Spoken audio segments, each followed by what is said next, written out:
Welcome to part two of our two-part SEO series.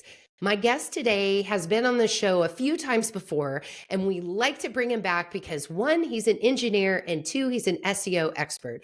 What better person to come on and brainstorm with me about how technical marketers should adjust their strategy with all of the changes happening in search, whether it's through Google's change in serving up generative responses, people going to different places outside of Google to have search results show up, and then the decline of inbound, especially for that top level funnel content. So we'll discuss all of that in detail, as well as hear about Dale's favorite ways to use generative AI. And those include dynamic features that you can put on your website. And then we both separately stumbled upon this LinkedIn post about a content strategy approach utilizing Claude that intrigued us both for different reasons. So we'll kind of bat that around. And then we end with measurement, what you should be measuring, what you probably shouldn't be measuring, and how to set expectations with leadership. But before we get started, I also wanted to invite you to join us in February 2025 for another year of the Industrial Marketing Summit. It's coming back. It's going to be bigger and better than ever. We're so excited. And in early September, we'll be announcing speakers, shops, and sponsors. So more information is to come. But if you want to get a head start and get it marked on your calendar or maybe and grab a seat now, you can certainly do that. You'll find more information at industrialmarketingsummit.com. Let's do this. Welcome to Content Marketing Engineered, your source for building trust and generating demand with technical content. Here is your host, Wendy Covey. Hi, and welcome to Content Marketing Engineered. On each episode, I'll break down an industry trend, challenge, or best practice in reaching technical audiences. You'll meet colleagues, friends, and clients of mine who will stop by to share their stories. And I hope that you leave each episode feeling inspired and ready to take action. Before we jump in, I'd like to give a brief shout out to my agency, True Marketing.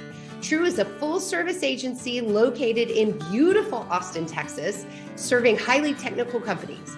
For more information, visit truemarketing.com. And now, on with our podcast. Hey everyone, and welcome to another episode of Content Marketing Engineered. I'm joined today by Dale Bertrand. He is the founder and president of Fire and Spark. Welcome to the program again, Dale. Well, thank you, Wendy, for having me again.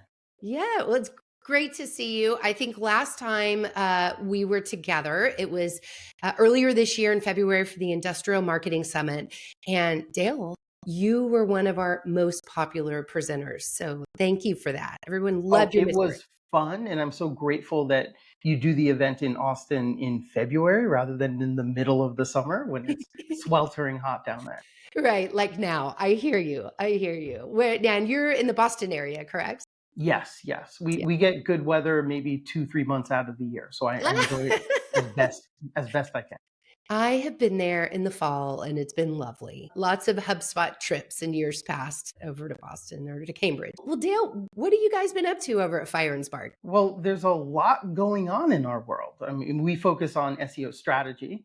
So we've gotten a lot of questions about Google's changes. Google's been working on SGE, which is their generative AI that they're applying to the search results pages, AI overviews and summaries and a number of different features.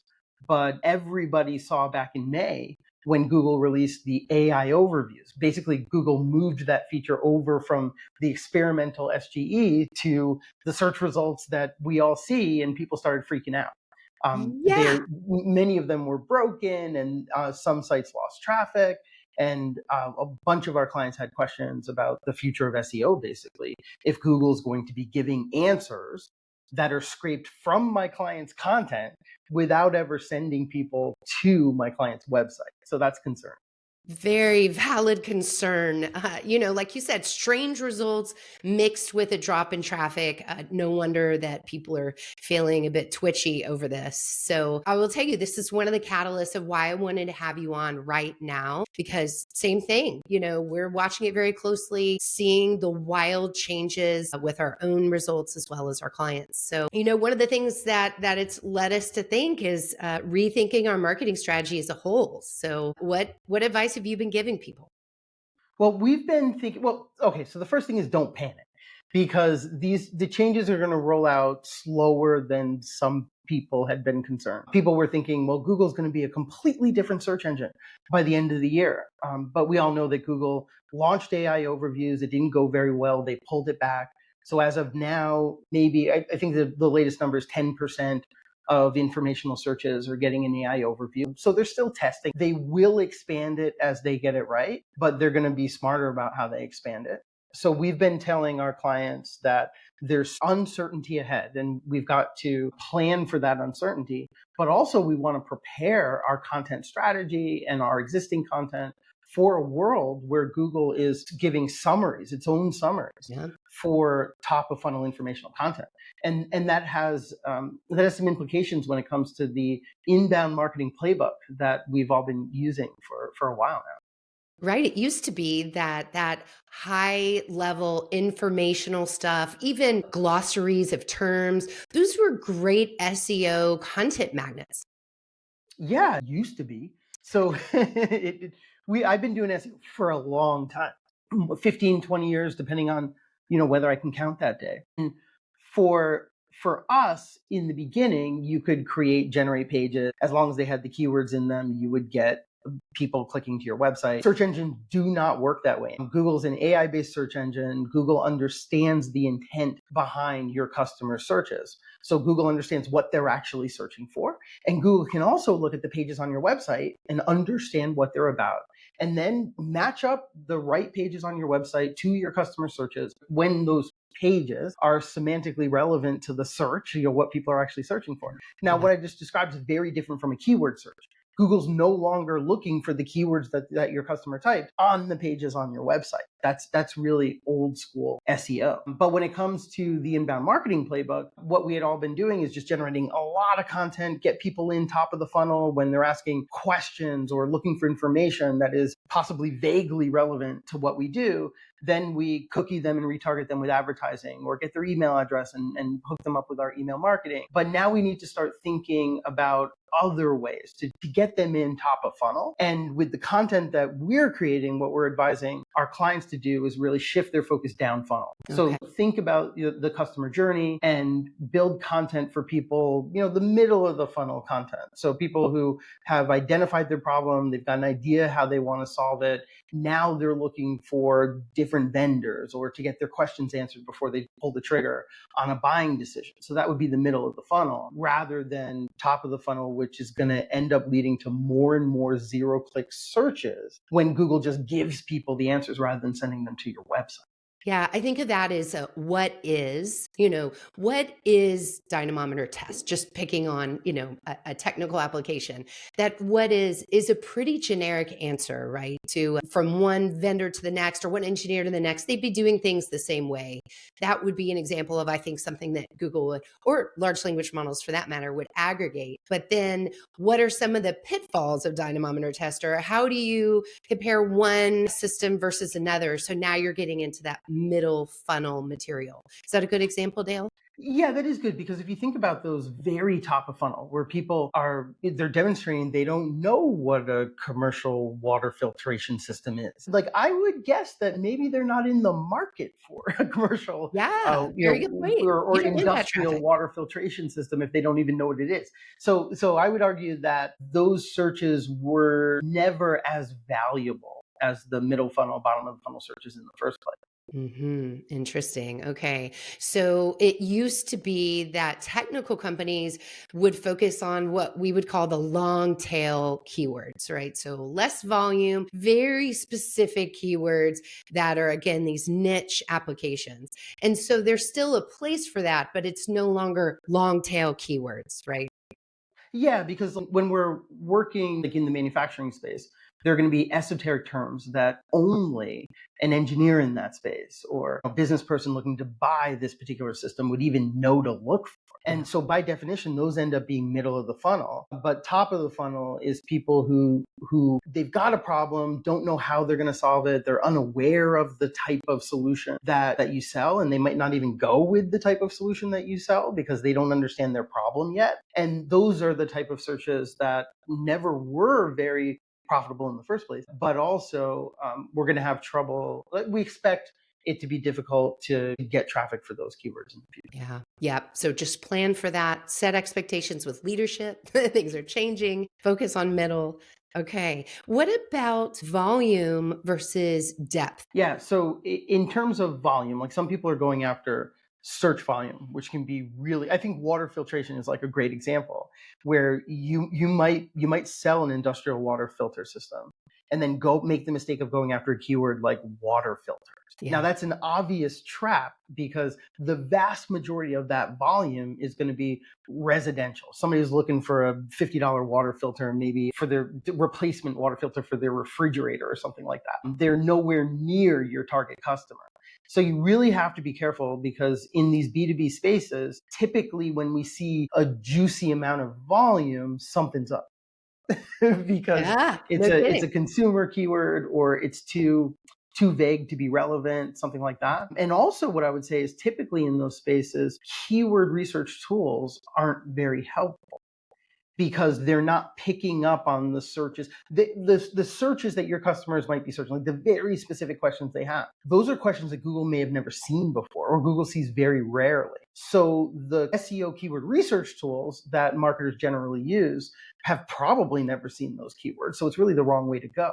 What we like to do in those spaces is to talk to our customers and talk to our salespeople, sit in, if you're a marketer, sit in on sales calls, understand what questions people are asking, talk to your applications engineers that might be going on site for whatever, to talk to customers about whatever the solution is. Yeah. Because if you are able to write about those answers or answer those questions with your content, you'll have the right answers and Google will find them when people search for them.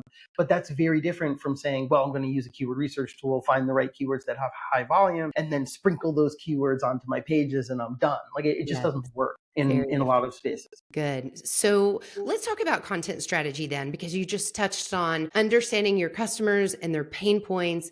And the more you do that, the more you see common themes, common pain points, things that you could write about. So when I think about my library of content, how important is it? Is it one, to write long form content versus short form? And two, how important is it to link pieces of content together now that AI has gotten smarter about knowing intent behind all of our content on our websites? Well, the first question about short form versus long form, it's really about what you need to write in order to answer the question. So Okay. if you were instead think about your customers who might have questions about whatever it is that you sell before they can make a buying decision, you're going to give them the answers that they need. And it might be an explanation with some visuals and diagrams to help them understand how your system fits within whatever it is that they're doing. Or it might be a very specific answer. You want to know the maximum voltage threshold. Well, it's 5.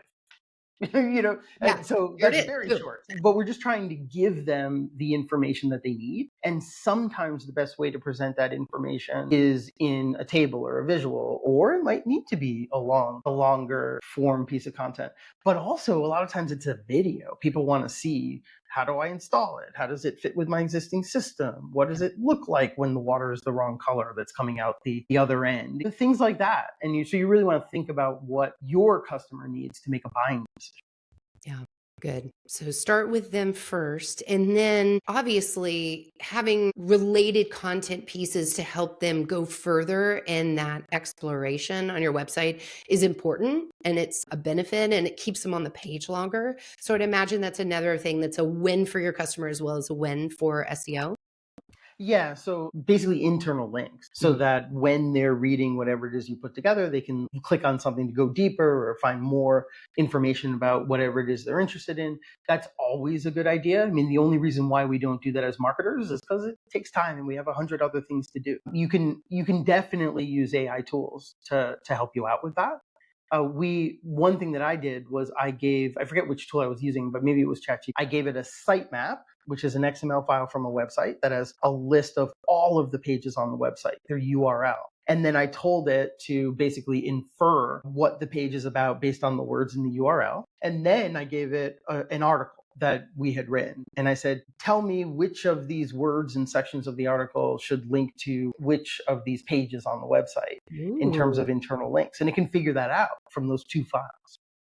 That's a great way to save time and be more thorough in how you're linking things on your site. I love that tip. I saw another one today related to content strategy that I'm kind of excited about. Someone had used Claude to create a mind map, if you will, or a content topic cluster.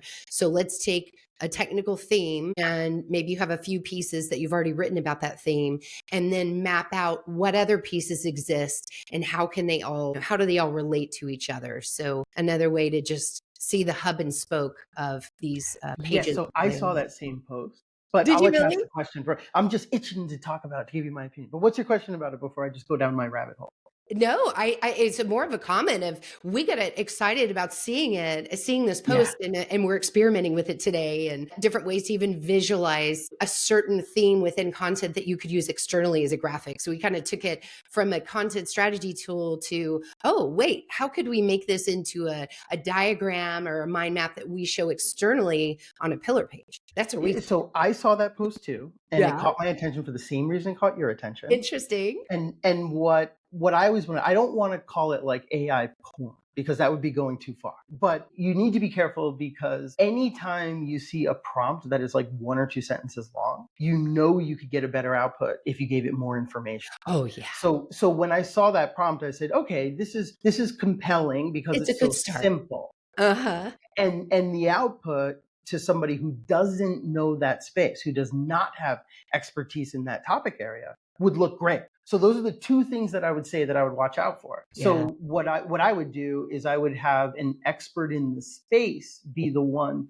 who's using the prompt, basically. So an SME, not a marketer. I think that's important Yeah. because an SME is going to know what to ask for and how to basically evaluate the output. The other thing that I would change to it is I would give it some information about our products, or give it our website, or hopefully you have a white paper that you've written on the topic, so that when it's building out the topic clusters, it's able to be a little bit more specific and a little more relevant to what you do. And then of course you don't want to limit it only to the content that you give it, because what it's helping you to do at the end of the day is to find some related topics that you may not have thought of. So that's good too. But you always have, once you generate that mind map, you have to run it by an SME to see how relevant it actually is. So I'm always afraid that marketers will look at that and use a simplistic prompt and then basically deploy whatever that means in their circumstances, the mind map or the topic clusters, without actually understanding the niche or the market. Yes, it's such a good point. And in our experimenting with it today as a shortcut, and again, always like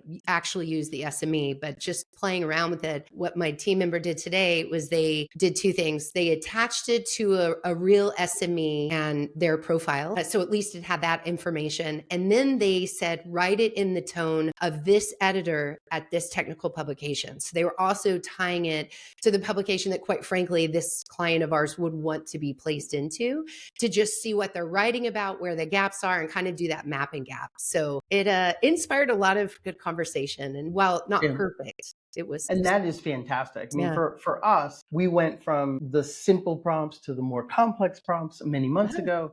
And what really changed things for us was adding a persona to our prompts, adding a style guide to our prompts for the writing style, and then also adding a list of words to avoid. These are words like realm and landscape that we don't want AI to just use over and over and over again. And then also giving AI examples.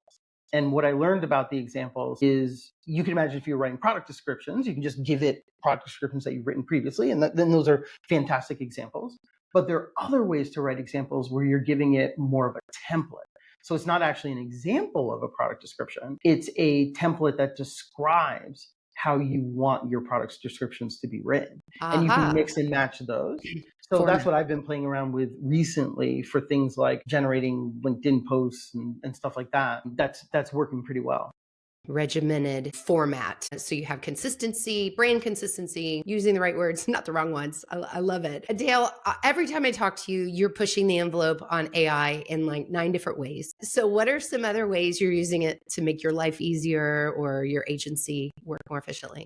So what I got excited about is, and I got excited this a while ago, but I've just started doing it this week because the tools caught up with it.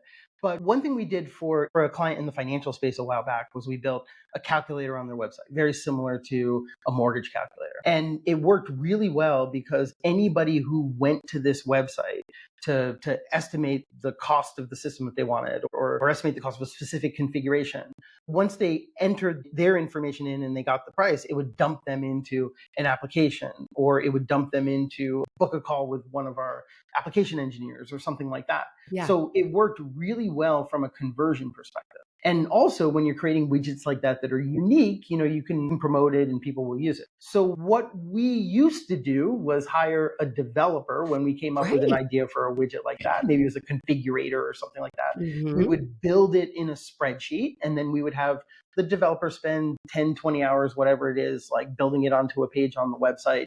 And then we promote it and deploy it, and hopefully it works from a marketing perspective for lead gen. But nowadays, I was blown away because a few days ago, I used the Claude tool, which is very similar to ChatGPT, but it has some useful features that allow it to create apps and widgets like that right there while you're prompting it. And then you can cut and paste it onto a page on your website. And I was just blown away that it worked. So for tools like little apps like that are calculators or estimation tools or configurators that are self-contained, it's blows your mind in terms of how quickly anybody can create those types of online Okay. widgets. So you could create it in Claude, and then you're just you're embedding the code.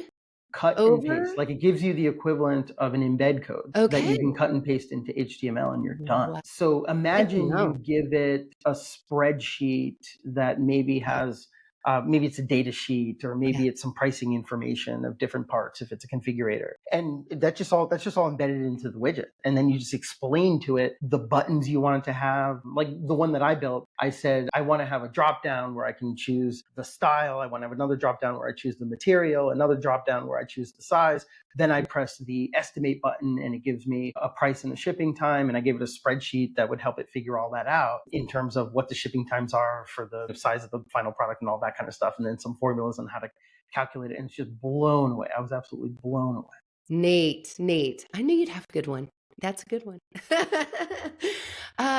Okay, I want to go back and ask you a few more questions about all the changes with Google, because I neglected to do that at the beginning, and I'm going to go full circle back to that. So given that Google SGE or generative AI or whatever they're calling it, Google generates, I don't know, what's the name? What's the official name these days? So the experimental version that you can sign up to test is called Google SGE. But what we're all seeing is the AI overviews went sometimes when we do a search at the top of a search. And the AI overview is one of many generative AI features that Google is testing in its experimental SGE version of Google. AI overviews. So for a company that has been overly reliant on Google advertising, what are the implications for them? That's very interesting. Like when I talk to a business that's been doing a lot of Google advertising, the first thing that I want to understand is what's working on the paid side of search for you, because there will be specific keywords. And I had this conversation yesterday with a potential client, and they said, oh yeah, we're getting a lot of traffic for these list of keywords right here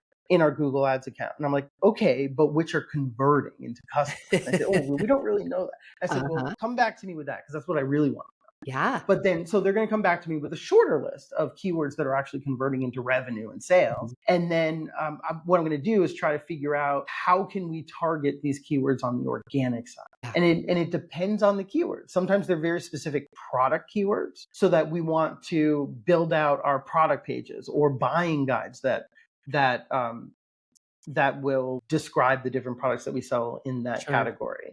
And that's how we could go after it on the organic side. So basically, we're not paying for the clicks is what it comes down to. And then other times, they might be looking for information like about a feature of our product or a problem that we solve. And then we'll put together like a comparison page on the site, on the organic side, to basically get that traffic for free. But it really depends on what is working from a sales perspective in the Google Ads account. Yeah, because it really seems like the real estate for advertising is pushed further down, further out. It's going to be even harder to get eyeballs. And already, as you alluded to, wasn't the most effective thing for most companies compared to organic, compared to actually earning that with educational content. But I think that's just going to be more of an uphill battle to try to attract Yeah, people. and I want to be careful because as of today, July of 2024, the inbound marketing playbook is still working and SEO is still working the way it worked a year ago. What we're talking about is what we see on the horizon in 2025. And part of what we see on the horizon for 2025 is the type of changes that you and I are talking about, Wendy. But the rest of it, the other half of it, is really uncertain. Yeah. Like, we don't know if Google's going to expand or contract these features. We don't know if Google might give up on them. We don't know if Google will dump the AI overviews altogether and replace it with something else that generative AI is creating. Very good Like, point. and Google has been known to try things and for whatever reason it doesn't work for them, so they replace it with something else or they just kill it. Yeah. So there's a good amount of uncertainty out there. It's important for brands, business owners, and marketers to understand what is possible. The scenarios that you and I are talking about, we're not gonna know, like, we're not going to know exactly what direction until at some point next year, Yeah. And 2025. anyone that says they know, they're full of it. Because no one knows right now. That's exactly Like, right. unless they work for Google, perhaps. Yeah, it's not that the inbound model doesn't work, but it is declining. I think you led at the beginning of this with, we're seeing a decline. You're seeing a decline. We're seeing a decline. Definitely in that top of funnel area is where we're seeing it the most, right? Yeah, and forget all the changes we're talking about in Google. Like, even if that wasn't happening, we still have the fact that the web is getting more competitive. And that alone makes inbound marketing harder. Now it depends. I want to be really careful here, right? Because I'm making pronouncements that could be construed as my pronouncements apply to every industry. They absolutely do not, because it's different depending on what you sell. Like, what really matters at the end of the day, like, and I'm an SEO guy who spews SEO advice, right? But don't listen to SEO guys who spew SEO advice. That's the best advice I can give you, because what really matters is how are your customers searching for your products, what information do they need, and what formats work well for them, full stop. Yeah. Everything else is, oh, well, Dale did this project last year for a water filtration company, and here's what worked for them. Great. That's something to try, right? But you've really got to dig into your customers and what's going to work for you and your right. market. What's So even when I say translating something over like, to my electronic component. yeah, even when I say something like, well, the web is more competitive, it's like, well, okay, in what market? Like, it's definitely more competitive for sneakers, but not so much for some of the esoteric, niche manufacturing spaces, Wendy, that you and I have worked. Yeah, I don't know. I think it's more crowded there too, because you see manufacturers and distributors and directory listing sites and media all converging and trying after similar product families, types of applications. So it's definitely noisier. And the idea of going deep and using contextual themes and applications, that's the thing that worked for inbound and continues to work, I think, in this new environment. It's getting really, And it will always work as long as your customers are searching, right? And your customers are going to have problems from now until forever. So we know they're going to be searching for solutions to problems. It's really just a matter of how do you package it up? How do you position it? How do you make sure that the content you're creating is unique enough that Google needs it, so Google indexes it in the first place? And one thing I'll throw out there is a term people in our space talk about is information gain, which there are two definitions of it. Like, the most obvious one is that if you're publishing content online for your audience, make sure that you're adding value, you're adding information to the web so that Google needs it, like Google's willing to index it and show it to people. yeah, But new then there's information, novel information. Yes, novel information, so it's unique. Yes. But the other definition of information gain that people miss out on is the ease of consumption of that information. So if you are selling electronic components to engineers, those engineers might be interested in data sheet specs, just things like that. Well, how are you presenting? Are you writing about it in a 5-page document when the answer is 5 millivolts? Or is it a comparison table between different parts? That starts to sound helpful. Or even more helpful, it's a comparison between the part that you sell that solves the engineer's problem versus your competitors. And what are the different tolerances and limits and all of that? And that's even more useful. So that's one definition of information gain that really has to do with how easy it is for people to consume that information. And if you think about it, if you're one of many businesses publishing information on the same topics, then Google wants to show the pages that are easiest for your audience to consume, to get what they're trying to get out of the information in the first place. Okay. Makes sense. Makes sense. Dale, one more, I guess, topic I'd like to touch on before we wrap it up here is measurement. You mentioned earlier that a company came to you and they were getting lots of clicks on their ads, but you said, what about conversions? And so it inspired me to ask you, what are some typical things that are most important to measure or mistakes you see marketers make in how they're viewing success? I think it's just not realizing that their measurement is broken. I think that's like the first step. So when we're doing organic, I had a call yesterday where a company said, Dale, we understand what we're ranking for. We understand what pages are getting the most traffic on our website from Google, from organic. And I said, okay, yeah, that's interesting. But I want to understand which pages are generating leads for your business. And I want to know how much revenue each page on your website has generated for you. And with this particular business I was talking to, they didn't have the analytics set up to basically attribute revenue to each page on the site, but they were able to attribute conversions, which are just basically talk to people who want to talk to a salesperson. Yeah. So that's a good start. And sometimes that's as close as you can get when you're doing a marketing project.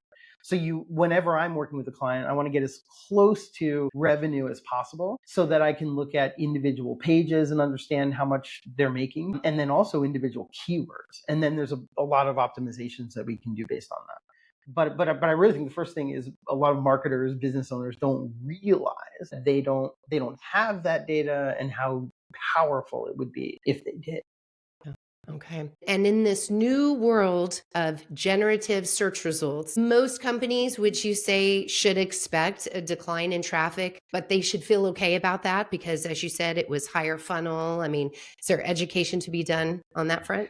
Yeah, I'm glad you're using the word education because, like in the SEO world, many of us are chief education officers, chief SEO education officers. And a talk that I did a couple weeks ago, I was talking to a room full of marketers about how to educate their C-suite about the metrics that matter. The metrics that matter are conversions and sales from your organic, not necessarily just vanity rankings or even traffic. Because a lot of times traffic is the wrong traffic. It's not your buyer. So we need to be really careful about that. And we talked about that there's some uncertainty going forward. We don't exactly know how this is all going to work out. But there are some scenarios where brands are getting less traffic, but they're getting better traffic. So traffic goes down, revenue goes up. That's possible. And it's because of what you said, Wendy, which is the majority of traffic to most websites is top of funnel informational traffic that never converted in the first place. Or it was just totally irrelevant, some of it. Exactly. And I'll never forget, just to put a plug for your company, you guys worked with True Marketing on our own internal optimization. And we had several blog posts that were huge performers, but they were very broad, like B2B brand messaging and B2B marketing planning. But they didn't have anything to do with engineering and highly complex technologies and the types of industries that we excel at. And so they weren't converting, and they were distracting really Google and us from something that was more relevant to our business. Yeah, and I just want to point out that when that happens, like you're getting irrelevant traffic, or what we do when we start working with a brand is look at the keywords that are driving that traffic and identify the subset of keywords that are worth optimizing for, and then just re-optimize that piece of content for the right intents that can actually drive business. Yeah. Excellent. Well, I think that's a great place to wrap things up. Any parting advice for marketers listening that are feeling a little unsettled right now? Oh, well, calm the stink down. I mean, it's really tough because things are changing. We all want to stay on top of it, and we wish we had more certainty around exactly where things were going to end up. But when it comes to digital marketing, it's never been exactly the same strategies for more than a year or two. So we have to expect digital marketing to constantly be changing. And really at this point, it's just understanding the technology that's emerging, playing around with generative AI, understanding that we as marketers are going to be using more and more AI tools, whether we like it or not, because they're powerful. And then also understand that the platforms we're optimizing for, Google, YouTube, LinkedIn, everything else, they are also deploying generative AI tools on their end, and that's going to change the way those platforms work. And we need to stay on top of that. It's not going to change overnight, but it is going to change over the next 1, 2, 3 years. So we need to be paying attention to it.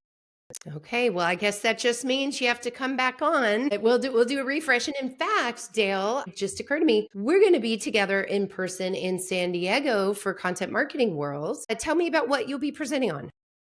So I'm doing an advanced SEO workshop on the very first day. Okay. And then I will be doing a breakout session that's going to dive deep into Google's changes. So it's really reverse engineering Google's generative AI. So how does their technology work, and what does that mean for us as marketers? Like does the future look like? Excellent. And then Morgan and I will be presenting also on that first day. Hopefully they're not in conflict like they were last year, but we'll be presenting a manufacturing masterclass on personal branding and how to set up personal brands for your company as well as for you personally. So it should be a good talk there. Well, I'm looking forward to it. And I did look at the agenda. You're in the morning, I'm in the afternoon. So it works out perfect. Okay. Well, we can be fans of each other then. Well, great. Well, Dale, those listening that want to learn more and connect with you, where can they do that? So I'm at fireandspark.com, all spelled out. And feel free to email me. I'm Dale, D-A-L-E, at fireandspark.com. And I'm all over LinkedIn. I'm pretty active there. So connect with me on LinkedIn and mention the podcast. That always helps. And I'd love to hear from people. I love answering SEO questions, content marketing questions, AI questions, inbound marketing questions. So yeah, definitely hit me up. Great. All right. Thanks for your time today, Dale. I really appreciate it. Oh, well, thanks for having me, Wendy. Thanks for joining me today on Content Marketing Engineered. For show notes, including links to resources, visit truemarketing.com/podcast. While there, you can subscribe to our blog and our e-newsletter and order a copy of my book, Content Marketing Engineered. Also, I would love your reviews on this podcast. So please, when you get a chance, subscribe and leave me your review on your favorite podcast subscription platform. Thanks and have a great day.